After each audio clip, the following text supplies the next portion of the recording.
Hello, Go ahead. everyone, and welcome to the Freaks Network. Today, we're doing the Tech Freaks podcast. It's been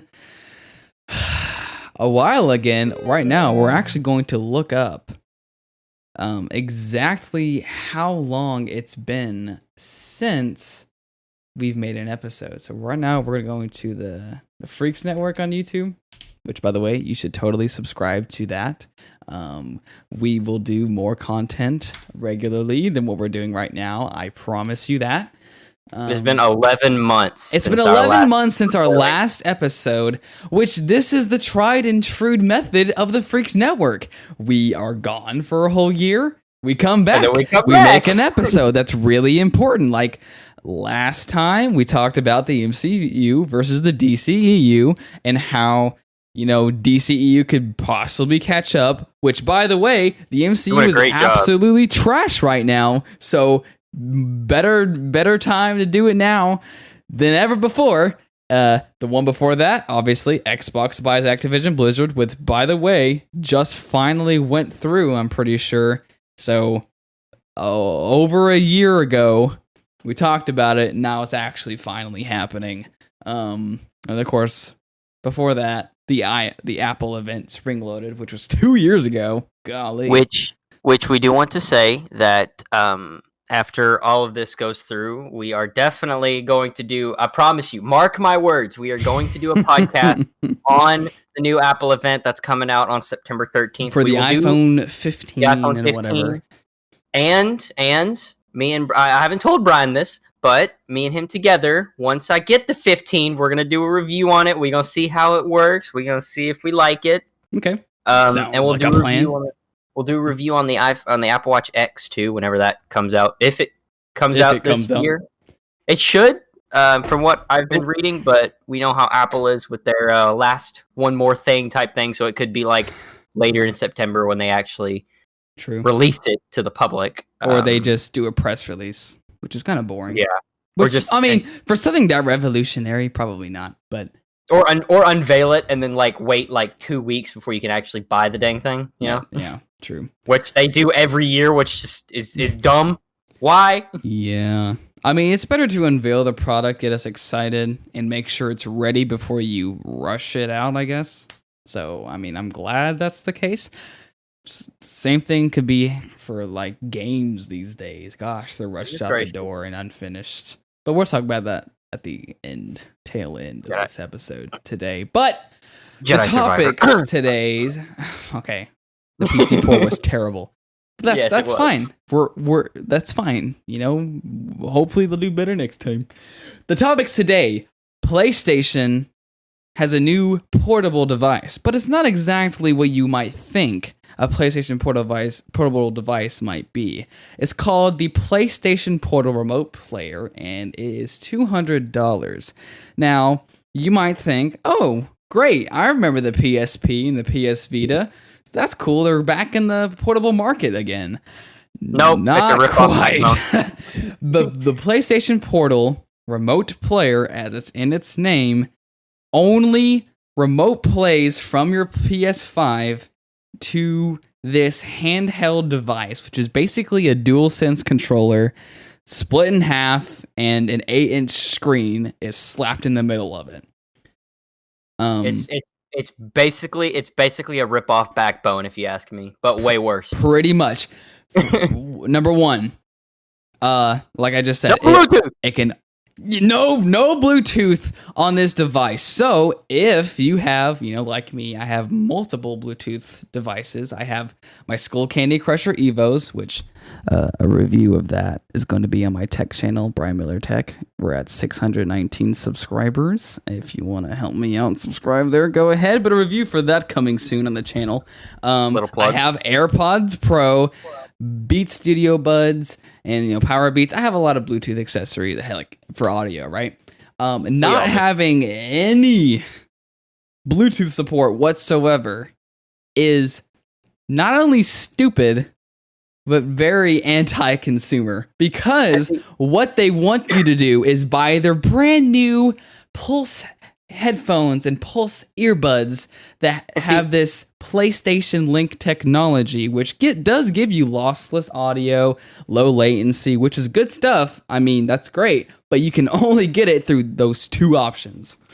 And I'll tell you what, I have the Pulse, like the black Pulse headphones, the 3D Pulse headphones for the PlayStation 5. Mm-hmm. And when I first got them, I loved them. They were fun. They sounded really amazing. I even plugged them into I mean, it's Sony. They make good headphones. They do. And I like the moment I got them, I tried to see if I could use them with my PC. And but something about Sony using their proprietary stuff for only PlayStation, it's not only harming their new devices, but their old devices as well. Like, these Pulse headphones are great. I would love to be able to use them on the PC or Xbox or, whatever, what have you. But not even the worst thing is I love the WH-1000 XM4s. I love them. But you can't even use actual Sony branded headphones. Like, you can't even use the Link Buds on this thing. Yeah. You can't use Sony branded headphones on a Sony device. You can't use their best headphones on their PlayStation Portal, whatever remote this thing player. Is. Yeah. I don't doubt that these new headphones and earbuds that they're selling alongside this device are going to be bad. In fact, I think they're going to be pretty great. I mean, it's Sony. They know how to make headphones and stuff. But it's just, it kind of stings a bit because, well, you can't use anything you have right now with it. The only thing audio-wise that I think's going for it is the fact that it does have a headphone jack, which is it's great. I mean, but most people are going to end up using Bluetooth headphones for something like this anyway. Right. Now, see, the cool thing is something I'll give Sony credit for is the fact that this supports PlayStation VR. So let's say, for example, you're playing PSVR and you want your buddy to watch what you're doing in game. You can do it on this as well, which doesn't make too much sense because you're going to be playing it in front of the TV anyway.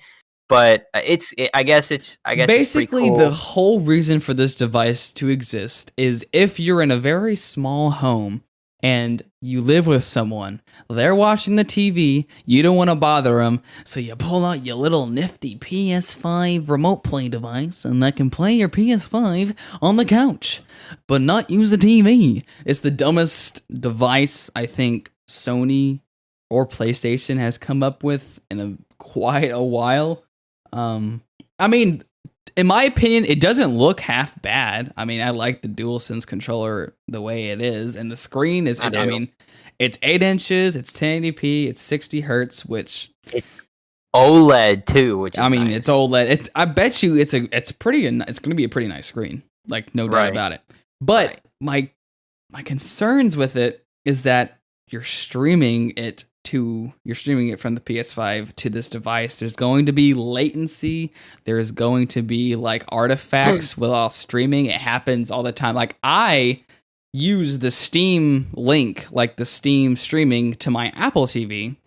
And that's pretty much the exact same concept, except this is Wi-Fi, which is worse than like LAN cable, which they're both plugged in with LAN cables.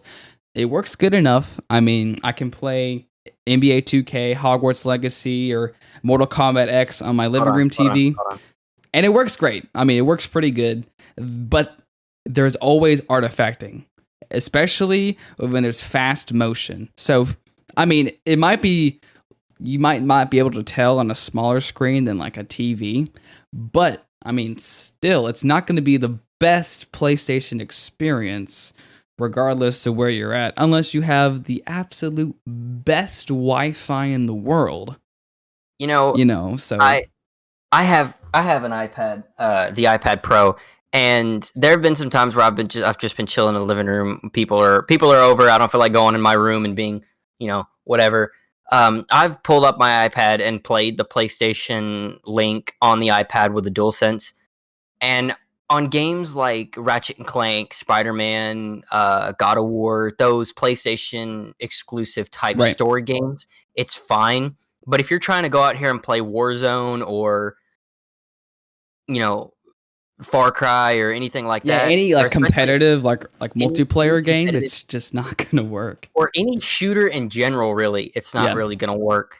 Now one thing I will advocate Sony for is they're a lot more lenient about streaming than xCloud has been recently. But the only issue I have with PlayStation Link is you have to be connected to Wi-Fi for it to work. You don't have to be connected to the same Wi-Fi signal, but you have to be connected to a Wi-Fi network before it to work. You can't use LAN or on xCloud you can use your cellular network, you cellular data or LAN or whatever, and it works great there. On this, you won't be able to. Now, I'm not sure if you can use this at like someone else's house and connect it to your PS5 at home. It's not said. It's not said on the blog at the official PlayStation blog or not. We'll have to, see the reviews and see what the consensus is on that because, well, I'm not buying this thing. I don't have a PS5 to buy it to anyway, but you're not going to buy it. I'm not going to buy it because it's this pretty much a useless device in my opinion. Yeah, so I'm not buying it. It's just, it's weird. See, here's the thing. I have never been one for mobile gaming or even portable gaming for that matter. I had a PSP when I was younger and loved it. Like, I'm to the point now where I have an entire Z Fold strictly for old games on portable, like the PSP, the DS, the 3DS, stuff like that. I have an entire Z Fold for that. I got my 3DS XL right here. Like, I love this thing, man. And it's just, I love portable gaming. Nothing wrong with it at all. But the only thing is, I've never liked portable gaming until about I don't remember how long ago it was. Months ago, I bought a Steam Deck. I love it. I use it every day. I use it as my Nintendo Switch emulator. I have Switch games on there. I play Steam games and stuff on there. It's so much fun. This ain't it. Ain't it. It ain't it. I tell you what. If this was the exact same thing as the Steam Deck, where you can where it has its own OS on it, which I admit would take a while for Sony. Sony is doing, to their defense, they are making the new PlayStation 5 Pro, which is going to take some time. They're working on Spider-Man 2, which is coming out. Their biggest game of the year is coming out. Wolverine is supposed to be released in March of next year. They have a lot of stuff on their plate. I understand why they didn't do it, but why rush this out when you saw how bad the LG Cloud did? You saw how, the Logitech Cloud. You saw how bad that did. I think the Logitech Cloud's just a better device than this. It's not good, but it's still better than this because with the LG Cloud, you can use any streaming platform you want. xCloud, NVIDIA GeForce Now, PS Now, or PlayStation Link, Steam Link. You can use anything with it. This is PlayStation only. Right, and you don't see this is one of the deal breakers for me here. With the LG Cloud, you don't need a console. Nope. With this, you need a PlayStation 5. Exactly. So basically, you need a PS5. You need a PlayStation, a $500 PlayStation, in order to use this. You don't need that with the Logitech G Cloud. All you need is an Xbox account. And you have to pay for subscription services, but still, that is so much better than like the use of that device. It makes sense. This doesn't. Why would you want to use this when you have a PS5 already? Let's be real here. None of them make sense. Let's get that one thing. None of them make sense. None of them make sense. You can stream anything you want to your cell phone. Right. Buy $100 Backbone. Let me tell you, I love my Backbone. It works amazingly. It just snaps onto the side of your phone. It works on almost any game like on your phone and also works with streaming services. So that's the way to go. Don't ever buy a streaming only device. That's stupid, especially when they cost like $400. This thing right here is $200 USD, which isn't a bad price, I don't think. Right, it's brand new. It's going to be $200, which as Brian said, probably for the screen and for how the thing works, it's not going to be too bad, price wise. But if you have the extra money, I strongly suggest that you get one of two things. You get the Switch OLED, great console. I have a Nintendo Switch. I love it to death. I use it all the time to play Pokemon games on. And if you want to splash out an extra little bit, get a Steam Deck. I love my Steam Deck. I promise you, you will think you don't need it until you get one, and then you will use the crap out of it. I promise you. Every time I get in the car, and I'm not driving, I'll just sit there. I'll play some of the games that I have like emulated on there, like some old NES type games, right. Or I'll go out and play Mortal Kombat 10 or BO3 or I've been playing Forsaken on there recently, and it is great. Even if you don't want like a Steam OS, get the ROG Ally, or you can also install Windows on the Steam Deck. But if you don't want to go through that hassle, get the Asus ROG Ally, bro. That thing is great. Like I've played on it couple times while I've been at Best Buy. The performance is there. Like I played Horizon 5. And it looked amazing, especially, it's a smaller screen. It has 120 hertz. The Steam Deck only has 60. It's just, and it's got 64 gigs of RAM, 512 gigabyte SSD. It is a bit more expensive. Just a bit. On Asus website, I think it's $700. I think it's $699. So it's $700 on Asus's website. It is a great option. The only pet peeve I have about the ROG Ally is the battery life is a lot worse than the Steam Deck, strictly because of that 120 hertz screen. That just makes sense. If 120 hertz doesn't make sense to you and you'd rather have a longer battery life, go with the Steam Deck. If you want that strictly for that, go with the ROG Ally. The only problem I have, and again, another problem I have with the ROG Ally is again the price. $700. It is a bit. $700 compared to like what, the $400 or less for the Steam Deck. $400 for the base Steam Deck. You can get a Steam certified refurbished one. I sent Brian this link a little while ago. You can get a Steam certified refurbished one for $320. Yeah, I see it right here. So, yeah. Well, not right now. They're all out of stock, but at some point you can get. At some point they'll be available again, so you can buy it from there. The speakers on the Steam Deck are great as well. They do Dolby Atmos support and whatnot, so that's another great thing about them. But this PlayStation remote, whatever, PlayStation Portal, whatever, it ain't it. Nope. It ain't it. So it ain't it. That's our that's our official review. Don't buy it. It's pretty much useless. It's garbage. All right. Don't buy the LG Cloud either. Don't buy that either. No, don't buy a streaming only device. For $300 though, don't buy that. Buy an Xbox. You can buy an Xbox. Yeah, One. That's the thing. You can for $300 to $400. There's so much better things that you can buy. You can buy number one, games for what you have right now. If you have an Xbox, a PC, a PS5, doesn't matter. $200 in terms of games can go a long way. Especially like 3.5 games right there. Yeah. So that's probably what I would do. But of course, or you could just save your money. Nobody who watches these kinds of videos saves their money. I know, because I didn't either. I bought a freaking $2,500 PC, living paycheck to paycheck because I really wanted it. But you live and you learn, right? Right. I'm thankful for it now because it's beautiful. It plays everything I want. I'm so happy I have it, and I'm no longer broke. So we're good. I love my PC. It works, man. But another thing that's important to look on about the PlayStation Portable is this is for players. I think this is for players who live in kind of a small area, like you said, who someone's using the TV, they want to use the PlayStation Remote Play or whatever to go through with that. Now, my recommendation for y'all is if that's the case, I strongly suggest that you use your phone, for example, if that doesn't work. If you can't use your phone, get a Nintendo Switch.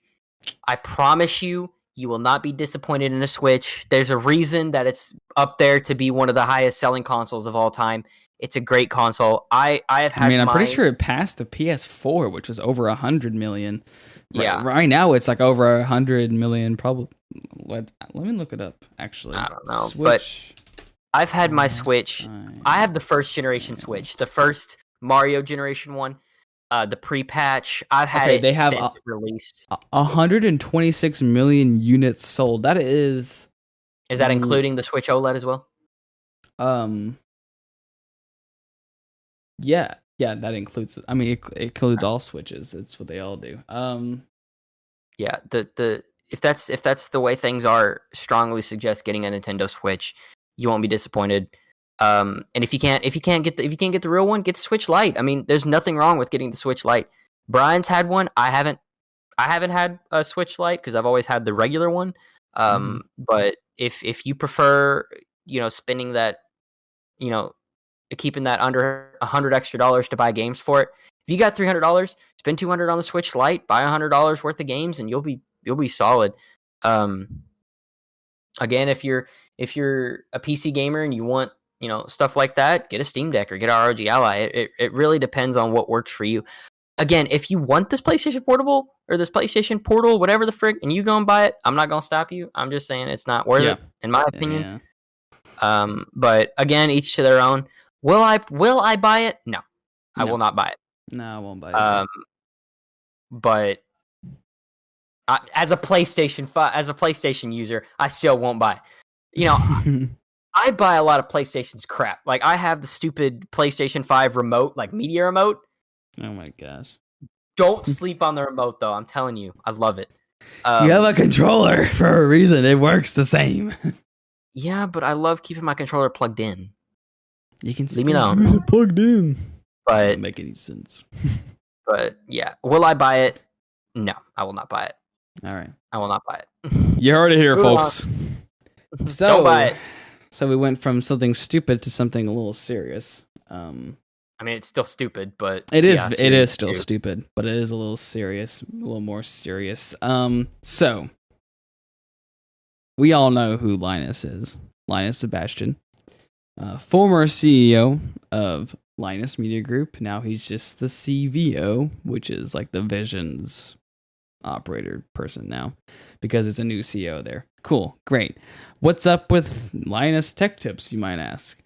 Well, you probably already know. You probably already know by now, but we thought, we might as well cover it because it is the tech space. It's very important. Like, I watch Linus. Like, I watch his content. I watch. You watched him religiously back in the day. Yeah, pretty much religiously, especially back in the day, like last year, the year before. You know what I'm saying? So he's huge. His company is huge in the tech industry right now. They have over 15 million subscribers. I don't need to explain. If you listen to our podcast, you already know who they are. Who Linus is. So basically, what has gone down with Linus and his company? Pretty much, their LMG held an LTX. They're what they call it's a convention. It's called LTX. It's their convention where they, creators can come. They can tour their studio, and there's also a bunch of like brands set up, like Tesla was there showing off Tesla cars, Asus, Dell, all these people. It's a convention. It's big and right. Yeah. But during one of the tours, Linus has a lab where they test everything. GPU tests, CPU tests, all that kind of stuff. It's basically a big old testing center. So that they call can. It a test bench. Yeah, a test bench where basically they can test products and make graphs that you can visualize on screen so that it's a better understanding for the consumer who might not just understand pure words or numbers, right? Ain't that ironic? But there is also another veteran in this space called Gamers Nexus. They do it pretty much to a T. If I need to know that kind of information, a lot of the time I do go to Gamers Nexus over anyone else because they do their information incredibly well and they explain everything, wonderfully. But during this tour, one of the lab guys, like one of the lab leaders, says, unlike Gamers Nexus, we do everything new every single time. And of course, that gets Gamers Nexus to like, well, if you're gonna say that I mess up, let's see how you actually do. And basically, what Gamer Nexus, what they found with Linus's, got caught in 4K. He got caught in 4K pretty bad because a lot of their lab results, man, Stupid.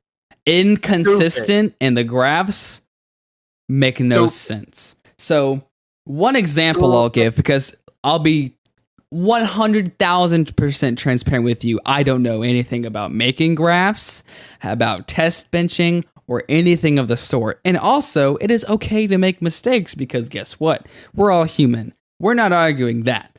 We're just basically kind of upset at the response, at least at the very beginning from Linus and LMG. But basically, it was the 4090 review. It was Cyberpunk 2077, and it was compared to the other GPUs in the bracket, which was like a 3090 Ti. 3090 Ti, a 3090, and a 3060, I think was the things that were on the bracket. And it was a 300% increase in performance from the 3090 Ti. I think the 3090 Ti was pushing like 20. I'm looking at it now. It was pushing 25 frames per second. But the 4090 was 97 frames per second. That doesn't.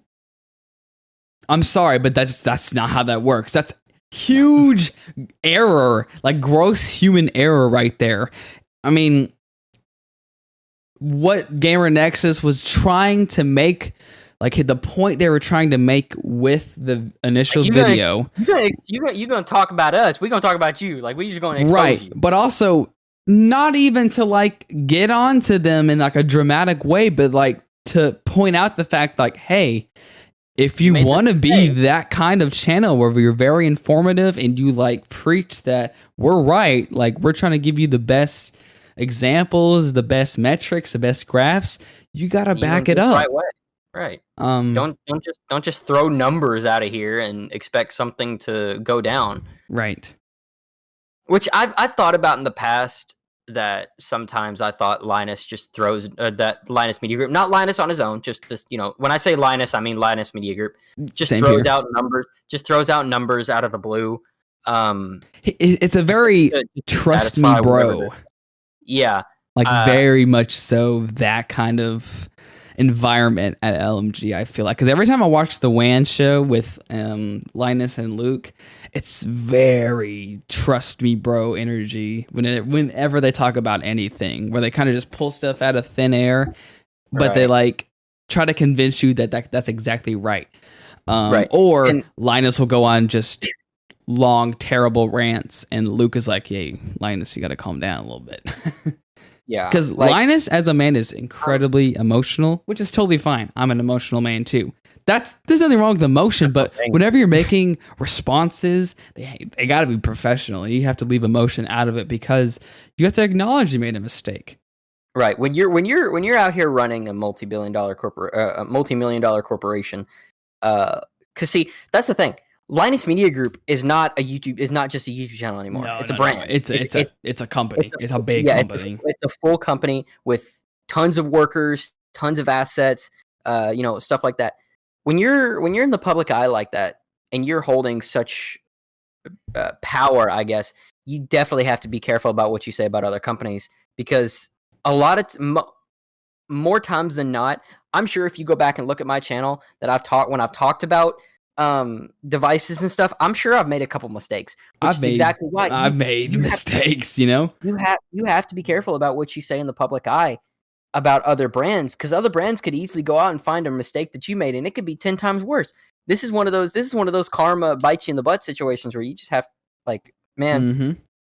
And their response, dude, sometimes when you make a mistake, you just got to own up to it and be like, yeah, I did this. Sorry about that. It is what it is. It's in the past now. I ain't got to worry about it. But that Linus made it sound like that it was other people's fault that he just randomly threw numbers out. I'm not saying that's what he did. I'm not saying he just randomly threw numbers out there. Maybe that data is true. But if for that data to be true, he'd definitely have to be hiding some specs behind. Because I have a 2080 Ti in my system, and I've ran Cyberpunk in 4K. I have never hit 20 frames per second, and that's a 3090, which is better than my 2080. It doesn't make sense. It doesn't make sense either. And just another thing, whenever and my CPU is worse than the one they were using, right? And every time like anyone points out or calls out LMG that they made a mistake, he always tries to like defend. He instantly tries to defend himself and said, "Look, I know what I'm doing." You know, that kind of attitude towards it, which is just very. It's kind of annoying, to think they like know he can do no wrong attitude. Yeah, I mean? And they're also like they kind of know it all. They don't. Yeah, I mean, they're not know-it-alls. Like they know a lot. If you know what I'm saying. And we just want to throw this out there that first of all we love Linus Tech Tips. First of all, and second of all, we do not claim to know more about computers or anything like that than Linus Media Group. We're not claiming that. We do not at all. Unless it's the fact that those numbers, then I know for a fact those numbers are bullcrap. So that's all I'm gonna say. Yeah. I know for a fact Linus knows way more than I do. Obviously. I mean, he's been in this industry for decades at this point. I mean, he knows what he's doing. But he can still make a mistake. And he still has to own up to it. Yeah. Another thing that's happened is there was a custom water cooler that they were reviewing. It's a startup company called Billet Labs. They sent it out to Linus to review, and it was made specifically for a 3090. But they tested it with a 4090, which is not the same shape. No, and it's a custom water block. It has to match up exactly. So, basically, they tested it with the 4090 because Linus said, listen, I don't want to retest it with the 3090. I don't want to waste $500 of someone's time to retest it again because we have to pump out 25 videos in a week. We can't do that. It has to be kind of one shot, one go. There you go. You have to put it out there. Yeah. They do that. And people call them out for it, like, because at the very end of the review, they're like, well, this product sucks. It doesn't even cool the thing. Well, no, duh. It doesn't fit. You put it in the wrong thing. And on multiple occasions on the WAN show afterwards, he was like, I don't even think it would have mattered if we tested it with the right thing. It's still a bad product because it's expensive. It's stupid. It's made out of this, like, it was some kind of metal, like, not copper, but like, It was an expensive metal because it's cool looking. It's like it's a very niche item, right? But like, that's shouldn't buy it. The point. Exactly. That's kind of the point.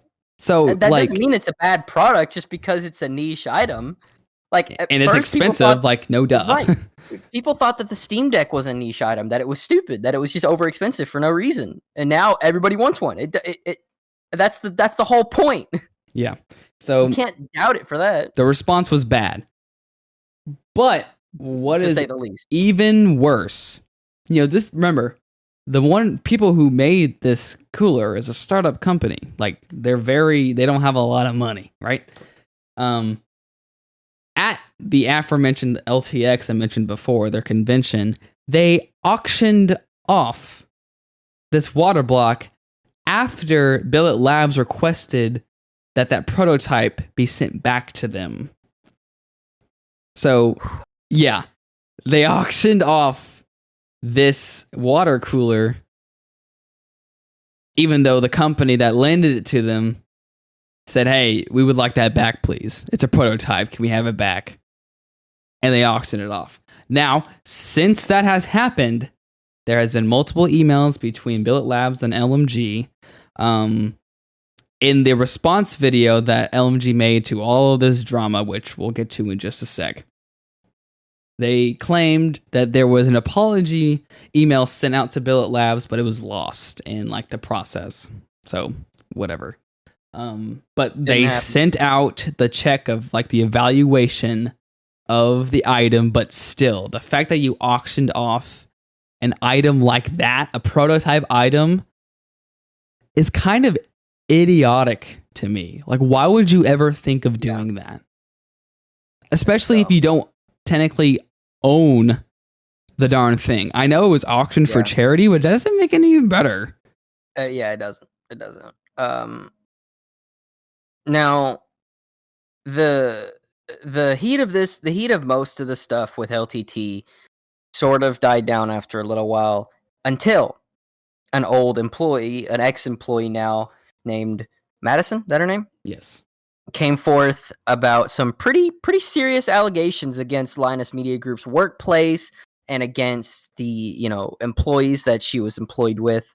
We have a Twitter thread here that was released, or that she tweeted about, and Brian will just give you the sort of points of it instead of reading, because it's a very long. I think it's like how many lines is it? How many lines is it? Like 30? 1, 2, 3, 4, 5, 6, 7, 8, 9, 10, 11, 12, 13, 14, 15, 16, 17, 18, 19, 20, 21, 22, 23, 24, 25, 26, 27, 28, 29, 30, 31. 31 lines. Yeah. There was 31 lines. So we won't read everything, but we'll definitely read the most important parts. Yeah, we'll read the points through here.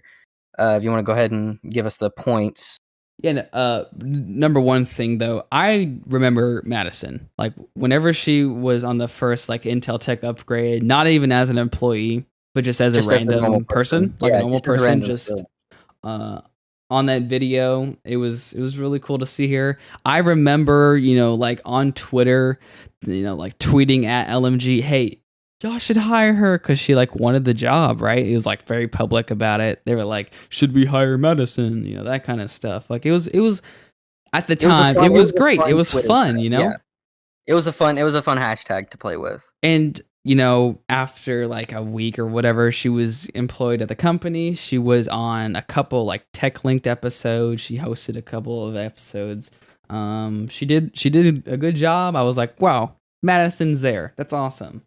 So basically we're saying she was a good person. She did her job, and she was loved by the community. She was wanted by the community. But so that's why Linus hired her. All of a sudden, she wasn't around at all for some reason. We were like, just completely left, just disappeared. I mean, I've been following her Twitter.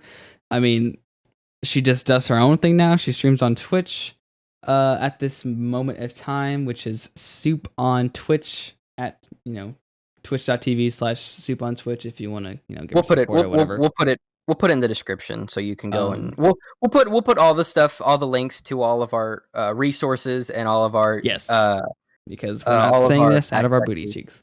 Yeah, all like our fact checkers, our resources and stuff, and everything. We'll leave links down in the description below if you want to go through there and basically not check up on our data, but if you want to get more information, the small stuff that we're missing out or that we're leaving out, you can go and check that out as well. And we'll leave Madison's stuff down in the description below as well, so you can go give her support and everything. You want to go ahead and read the yes. So points. She basically chose to quit the role that she had at LTT because of the working environment that she was facing. Bringing down her mental health, which, trust me, when it gets stressful, especially at work, my mental health goes down quite a bit. So yeah, a couple of things she lists. She was the social media manager at the time, and she was expected to post 3 tweets, 2 Instagram posts, and 2 TikToks minimum per day. Expected to plan, film, and edit 2 Floatplane exclusive per week, which Floatplane is LMG's kind of like competitor to YouTube, but you like pay a subscription monthly to it to access exclusive content, kind of like Patreon in a way, but different. Right. So she was in charge of that. While she would complain that, this is kind of a little too much, she was told, hey, don't complain. You have the fun job. She never made a public statement because she feared that there would be a backlash in the community because, we like her, but if you attack Linus, how dare you, Yeah. But ever since she left, they started attacking her, defaming her and sending her death threats. And she feared for her future because, Linus Media Group is huge. And before you continue, I just want to throw this out there.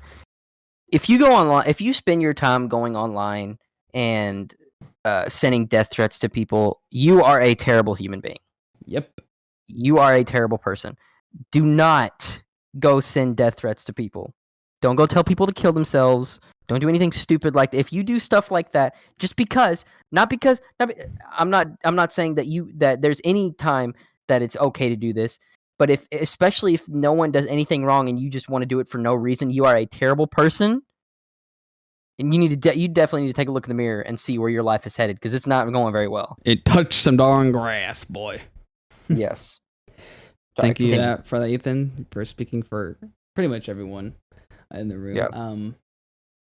Let's see. She goes on by, I was constantly belittled by certain members of upper management. Her work was called dog crap, and that she was called incompetent.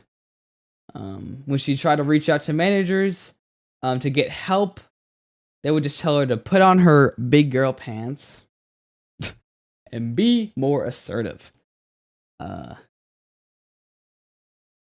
She was in a meeting at one point because of all this complaining, so it got to enough that the upper manager was like, all right, let's talk to her, right?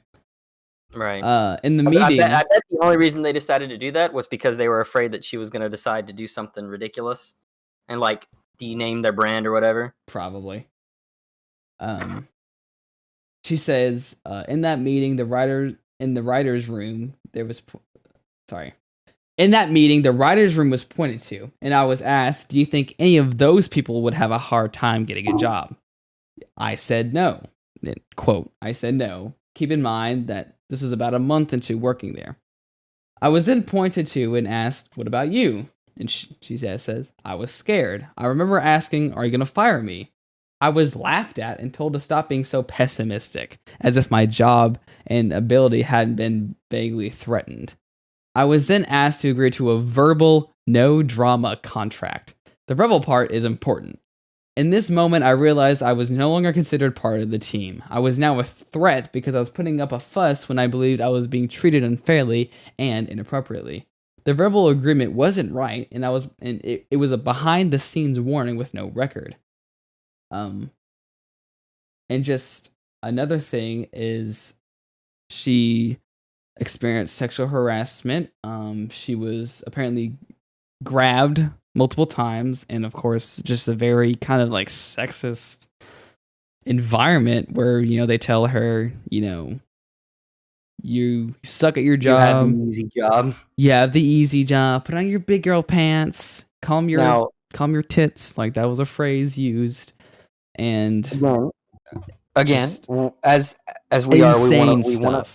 Yes, it's completely terrible on their part. Now we want to make sure that we get both sides to stuff like this. Unfortunately, Linus himself hasn't come forward about these allegations, nor confirming nor denying them. So of course, as this stands, these are just allegations. But the new CEO has issued a third-party investigator to investigate the situation. But we all know how that usually goes. But if something comes up, then of course, that will definitely take Linus's name down in the dirt. Yeah. This is probably one of the worst couple weeks for LMG and probably ever. All this stuff all at once. At first, these are just as of right now, these are just allegations. We're not saying that they happened. We're not saying that they didn't. We're gonna make sure first with the third party investigator to see what they say about the whole situation. But I think that's the whole recap of what's going on with LMG. And if this does somehow be true, I don't know how Linus Media Group is going to survive after this. I mean, of course they'll prosper, they always do, but I doubt that that they'll have a lot of employees left, a lot of finances and funds, and if they don't start changing the way they make their content and the way they treat their workers, I don't expect them to be as of a big influence as they are right now for quite some time. Yeah. I mean, the more I'm reading on this thread while you're talking, like, it gets, like, the very end of this thread it gets worse. Like, apparently, like, the management at LMG, the upper management is not, if these allegations are true, they are not very good people. Yeah. They suck. Which is, see, this is another thing why we will I repeat, do not, after this podcast, go talk to or go harm anybody. Don't go harm Linus. Don't go harm Madison. If anything, go give Madison and Linus support. Go say, I hope this all comes through. I hope you get through it all. Whatever. Absolutely no harassing any party mentioned in this episode. That's not what we are trying to start. We're just having a discussion. Right. We're just trying to keep you guys informed on what's going on. We will leave Madison's Twitter down in the description below if you want to go read these allegations for yourself, get your own opinion on them and whatever. Because, of course, we just skimmed over them. There's a lot more stuff that we're leaving out, but it's sort of small things. The major points we've already talked about. But if you want to go get the entire story, we'll leave the links to everything that we're getting these information from in the description below. Now, another thing that happened on Twitter on the 18th is Dbrand released a tweet saying, now if your primary takeaway from recent event is, quote, I want to see Linus stick his hands in a box filled with broken glass, end quote, don't worry, we are way ahead of you. And it's a picture of Dbrand. It's a picture where Dbrand posted a box of glass. Shattered glass. Yeah. It's funny. But we see that this entire fiasco going on with Linus is or with Linus Media Group is definitely have the tech world scrambled in a way that we haven't seen in a long time. Yeah. Because see, another thing is we never usually see stuff like this, like these allegations and stuff in the tech YouTube part of the world. It's very very rare. Right. Yeah. It's very out of pocket. Pretty drama free for the most part. Right. Because when you come back and think about, the tech YouTubers, you have stuff like Jerry Rig Everything. You have people like MKBHD, your average consumer, Austin Evans, people like that. You never really get to see, people like that in these massive scandals because they're all not massive corporations. I mean, Linus started out, and they do Linus well. Tech Tips. Right. Linus Tech Tips started out as just a YouTube channel, but they are a full-on corporation now with stocks and everything.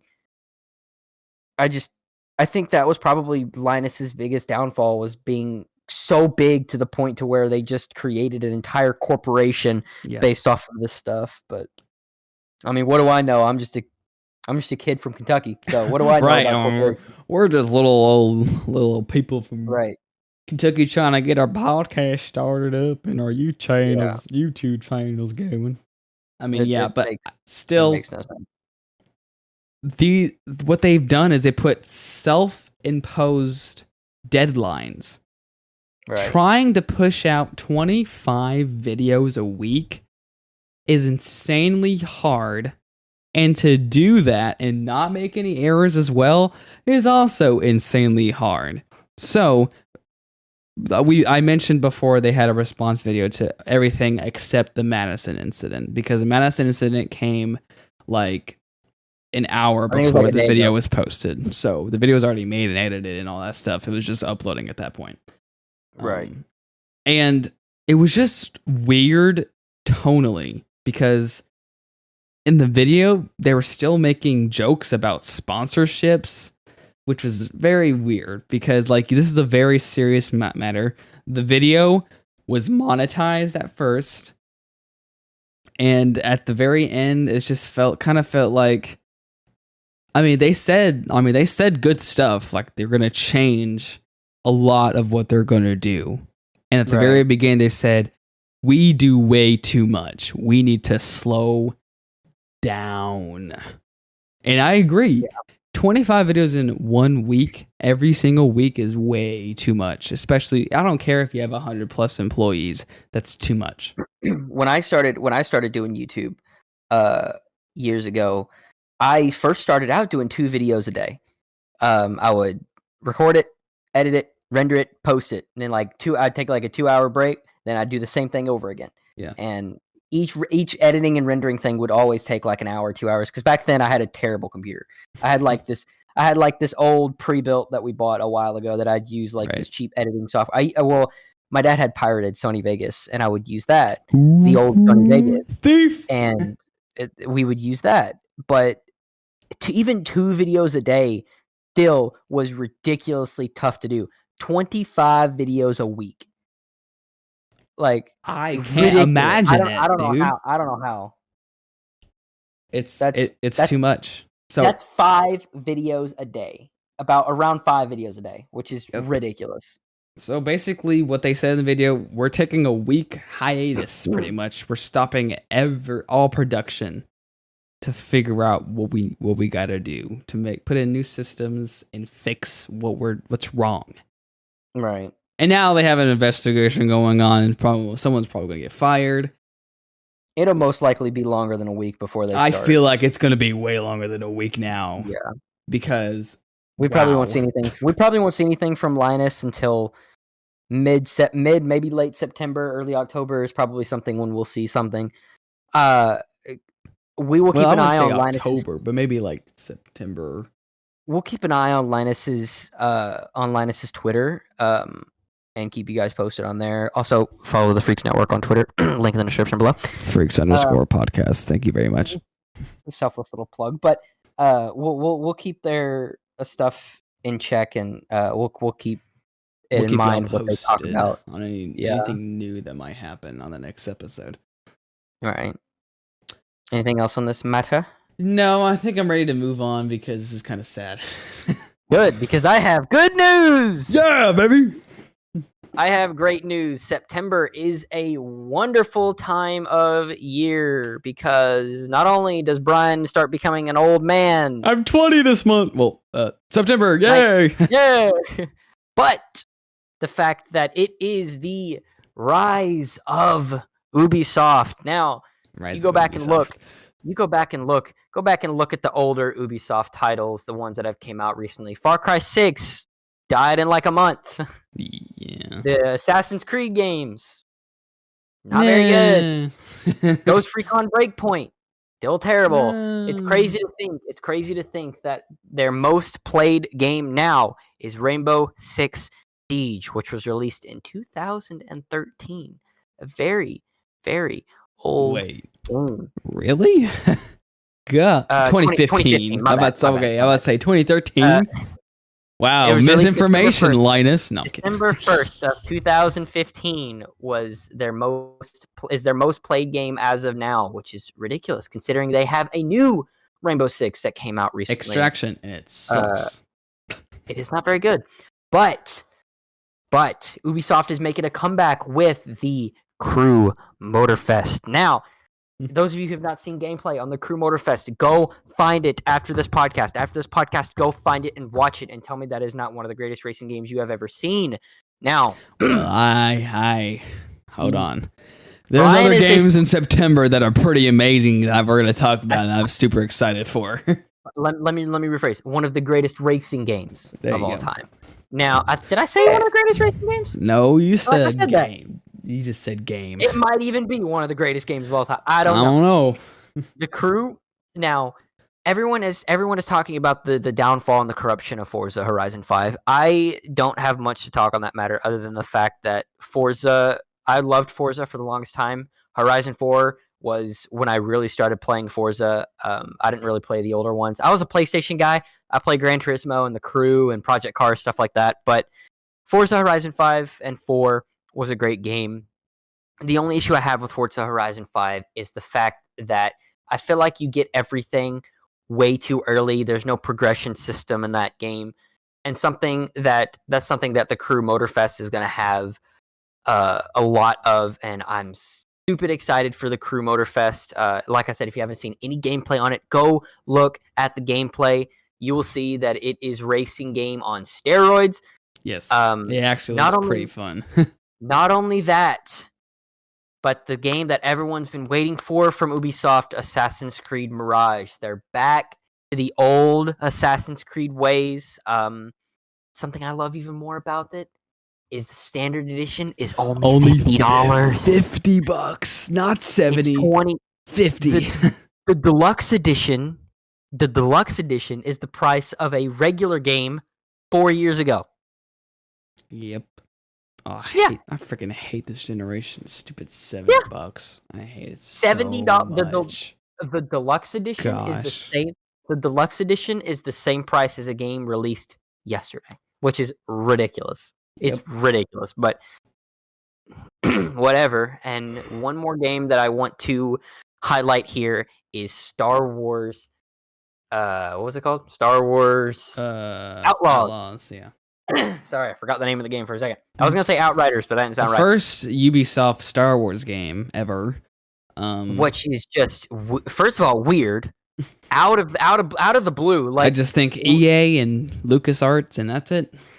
Right, but see, experience the first ever open world Star Wars game and explore distant planets across the galaxy, both iconic and new. Now, this is basically Jedi Fallen Order or Jedi Survivor meets freaking what is the name of that game? No Man's Sky. It has multiple planets, and the planets are completely explorable. Whereas in games like Jedi Survivor, of course, you have a fixed area you can explore in. This is the entire planet that you can explore. There are several planets that you can explore. It is the life of a scoundrel, so experience an original scoundrel story. So it says live the high stakes lifestyle of an outlaw with Nyx by your side. Turn any situation to your advantage. Fight with your blaster, overcome enemies with stealth and gadgets, or find the right moments to distract enemies and gain the upper hand. So it kind of reminds me of a little bit of an Assassin's Creed feel to it, which Star Wars, Assassin's Creed, beautiful. Embark on a high stakes mission, take on high risk, high reward missions in the galaxy's crime syndicate, steal valuable goods, infiltrate secret locations, and outwit enemies as one of galaxy's most wanted. Every choice you make influences your ever-changing reputation. It says, are you willing to take on the risk? The galaxy is full of opportunity. You get to fight and steal and outwit your way through the galaxy's crime syndicates as you join the galaxy's most wanted. Now, this game looks incredible. It looks amazing. Stupid excited for it to come out. I have no idea what it's going to be like. Like we said, it looks to me like it's just going to be a version of Jedi Fallen Order, but with No Man's Sky aspects to it. But it might be more like Assassin's Creed, just with a Star Wars skin, which sounds great. There are gameplay trailers and world premiere trailers where they premiered the game. We don't have a release date, I don't think. It just says coming soon, but we have it set to get notified. So anytime that any news comes out, we will get it immediately. I just think that Ubisoft is on the up and up recently. They're doing a lot of great things. Of course, we haven't seen any of the games that I've talked about yet. We haven't played any of them. So of course, there's no critic yet. There's no critic reviews. There's no gamer reviews. Nothing like that has happened yet. We're saying just by the looks of things, Ubisoft is on the up and up as far as their games are concerned. Yeah, so I mean, I'm excited for that. Any company making better games is just, that's better for everybody. So I'm hoping that all the games you just mentioned are well and above and beyond what you're saying. Like, they're just good games. But a few games I'm excited for in September and October. First of all, Starfield, September 6th. This is the first new universe from Bethesda in like 25 years. It's just been Fallout, Elder Scrolls, Elder Scrolls, and more Fallout and Elder Scrolls, right? But finally, we have a new IP, and it looks pretty much like No Man's Sky, but on crack and steroids, if you know what I'm saying. It looks amazing. I'm really excited for this game. You can go to so many solar systems, so many planets, basically do whatever you want to your starship, and it strongly reminds me of Star Citizen. But more put together because it's Bethesda. One thing I have heard is that with the early playthroughs of the game, it's very polished. which is good because Bethesda games are usually not polished at first. Usually the complete opposite. Yes, especially with Fallout 76. You remember that? Oh my goodness. Jeez. Yeah, no, I pre-ordered that dang game. It was a dumb idea, wasn't it? I'd say it's now now I am stupid excited about Starfield as much as the next guy, but something that's also coming out in September, Mortal Kombat 1. Mortal Kombat 1, baby. I've watched everything on this game. I'm so excited for it. Because I'm a huge Mortal Kombat fan. I have 366 hours in Mortal Kombat X just on Steam. That's not counting on the PlayStation. I have way more, but on Steam, 366 hours on Mortal Kombat X. Yeah. I'm stupid excited about Mortal Kombat 1. A new storyline, a new start, a new beginning. It's just new everything. Like it's just a restart. It's great. I'm excited for it. You mean I know I'm gonna make Forza Motorsport people mad when I say this, but everything's actually built from the ground up, not just a recast. Yeah. I'm excited about that one. And one of the most anticipated, the most anticipated crime game of all time. Payday 3! A release date, September 21st. Payday 3 is releasing to both Xbox and Windows, which is a bit sad for the PlayStation users, but you know what? It'll be fine. You'll be okay. We'll get it eventually. I'm sorry. Yeah, I'm pretty sure it's just a timed exclusive. It's a time thing. We'll get it eventually, I promise. But Payday 3 has been... Payday 2 was released, I think, in 2015. Yeah, it's been a while. Which was a long time ago. We were in dire need of an upgrade. So I'm glad we got it. I'm glad we got it eventually, and it looks incredible.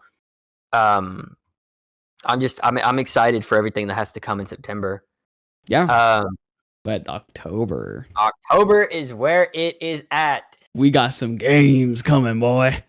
Forza Motorsport, October 10th. Supposed to be one of the greatest racing games. It looks amazing. Like stupid realistic. I have my doubts as a Gran Turismo boy, but I will give it a fair shot. I will buy it. I will give it a fair shot. I promise. But I don't know. Another game I'm stupid excited for is Sonic Superstars. Basically, think classic Sonic, but you can play with 4-player multiplayer, kind of like the new Super Mario Brothers series. And it's newer, updated graphics. It looks great. I'm really excited for that. And there's a brand new 2D Mario game. Super Mario Bros. Wonder going to be released on October 20th for the Nintendo Switch. Gonna be great. It looks great too. Now, actually, there is some news with that game because Charles Martinet, the voice of Mario, but the voice of Mario for almost forever, has recently stepped down from voicing Mario. He's no longer going to voice Mario. He's just going to be a Mario ambassador, and he is not voicing Mario or any Mario characters in this upcoming game. But I will say, whoever is doing the voice, from what I've heard in the trailer, is doing a really good job. Like, seriously. So it's definitely different. It's not the same anymore, but it's good. It's still good. So that's great. Right. Now we're going to save the best, most anticipated game for last. Marvel's Insomniac Spider-Man 2. Yeah, boy. Released on October 20th. The most anticipated PlayStation exclusive game to come out since God of War Ragnarok's release in 2022. This is supposed to be Insomniac's biggest game yet. The makers of Spider-Man 1, Spider-Man Miles Morales, the Ratchet and Clank saga. This is supposed to be their biggest game yet. Dude, I'm excited. Stupid excited to play it at your house because I don't have PS5. But I'm still excited because I recently completed the first game and I'm playing Miles Morales right now, and I just love these games to death. I will tell you right now. Recently, I think it was like 2 or 3 days ago. Let me look. It was Tuesday. So 2 days ago, I completed God of War Ragnarok for the third time. God of War Ragnarok. And you can quote me on this. You too, Brian. God of War Ragnarok is my favorite video game of all time. It is my personal favorite video game of all time. Yes, God of War Ragnarok is my favorite game of all time. Are we sure this isn't recency bias? No, it is my favorite. My favorite game of all time used to be Subnautica because of the story. Yeah. But no, God of War Ragnarok is my favorite game of all time because of how well the story was. Before my love for God of War, I would play the crap out of Spider-Man. Spider-Man was my favorite game of all time. I loved it, apart from Subnautica. And then the God of War series took over my life. I loved the original God of War, and then God of War Ragnarok came out, became my favorite game of all time. I strongly think that this Spider-Man 2 is going to be a contender for my favorite game of all time. Again, I'm not PlayStation biased. I promise you. Subnautica was a Windows and Xbox exclusive for the longest time, and it was my favorite game of all time. But and see, it does suck that you have to have a PlayStation 5 to play the game, but I would rather it be more exclusive to a certain console and have certain aspects to the game that can be accessed. There were so many problems with God of War Ragnarok's port to the PlayStation 4 with it not being as polished, stuck at 30 frames per second. It didn't look as good. It had times where it would just break. And they had to dial back the looks of God of War Ragnarok for the port to the PlayStation 5. Now, don't get me wrong, God of War Ragnarok is a gorgeous game. Yeah. But they had to dial back the look for it for the port to the PlayStation 4. With Spider-Man 2, they take full. Yeah, it's not going to PS4. It's just PS5 only. They pushed the PlayStation 5 to its limits with the way this game is. I'm stupid excited for it to come out. I already have this and Mortal Kombat 1 pre-ordered, so the moment it comes out, I will definitely be streaming and recording this game so you guys can see it up here first. And Brian will be playing it as well at some point, hopefully. Yeah. No, for sure. Of course, there's another small ones we're missing, like City Skylines 2. Great, City Skylines was a great game. The second one, Alan Wake 2. Wow, I forgot they were making a sequel to Alan Wake. Alan Wake was a great game. I love that as well. I feel like, Alan Wake is old. Alan Wake. It's not okay. It's not super old, but it's older. They had a remake for it that was made recently, I think, or somewhere that I saw on like a remaster or whatever. Yeah. Lords of the Fallen, Assassin's Creed Mirage, which we talked about before, and Detective Pikachu Returns, which I don't know much about that, but Detective Pikachu will release on October 6th for, I'm sure, the Nintendo Switch, considering Pikachu. Now, I think City Skylines will be released for all consoles on October 24th. Now, Sonic Superstars, October 17th, which will be released on, Steam, I'm sure? It'll be released on Steam, Xbox, PlayStation, and Nintendo Switch. So all the works for that as well.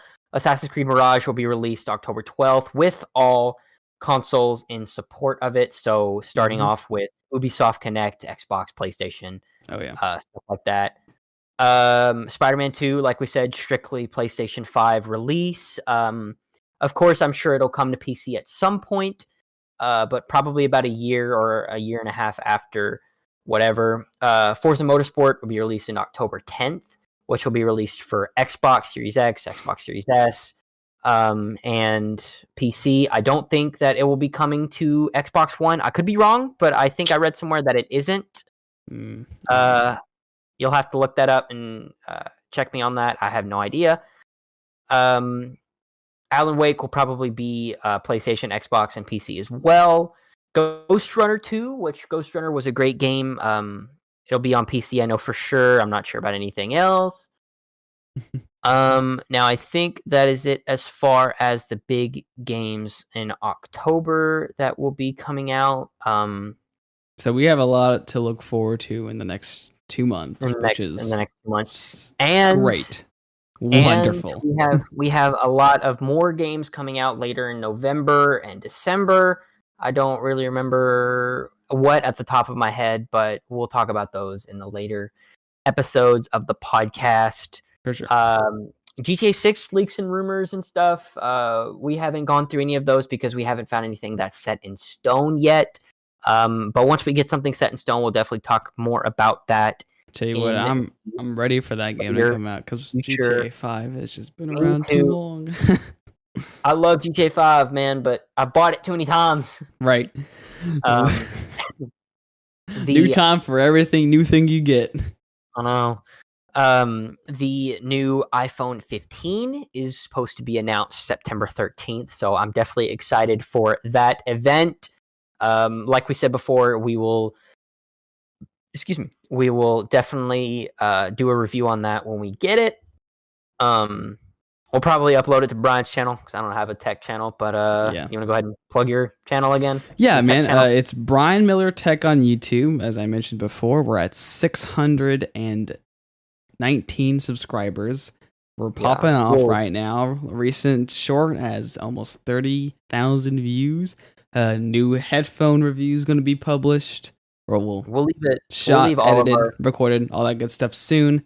Everything will be in the description, like he's about to say right now. And we'll have a pop up at the top right. That'll pop up there. YouTube. That'll leave you directly to the to his and my channels. I don't do tech reviews. I just do gaming. That's all I do on mine. Most of the time I spend on Twitch though, so my Twitch will be in the description box below. I think as far as everything else is concerned, apart from the Apple Watch X and stuff coming out from the new Apple event, we'll do a podcast on that when it comes out. Mm-hmm. But I think that is everything we needed to talk about as far as gaming wise or tech wise in this podcast. Don't forget, September 6th, Starfield is releasing. Me and Brian, if we have time, whenever it released, we'll get on, play together. We'll probably stream something on Starfield. Well, Starfield single player, but we will have streams about it. So definitely go check out our streams on September 6th when it releases. Any other comments on? No, just we thank you all for listening to our little humble podcast and watching our stuff. Just be sure to like, comment, and subscribe, and follow our podcast on any podcast website, app, whatever. It's on everything. I promise. Mm-hmm. I checked. It's everywhere. It's on Apple, Spotify, Pocket Cast, whatever. Wherever you listen to your podcast on, and it's on here. It's right here on YouTube too, which I know most people probably use YouTube, so it's here as well. Mm-hmm. We'll leave a link down again to all of our, not just our channels, but our socials as well. The Freaks Twitter, Instagram. So follow us everywhere if you want updates. Mm-hmm. But we thank you for listening and watching, and we will catch y'all in the next episode.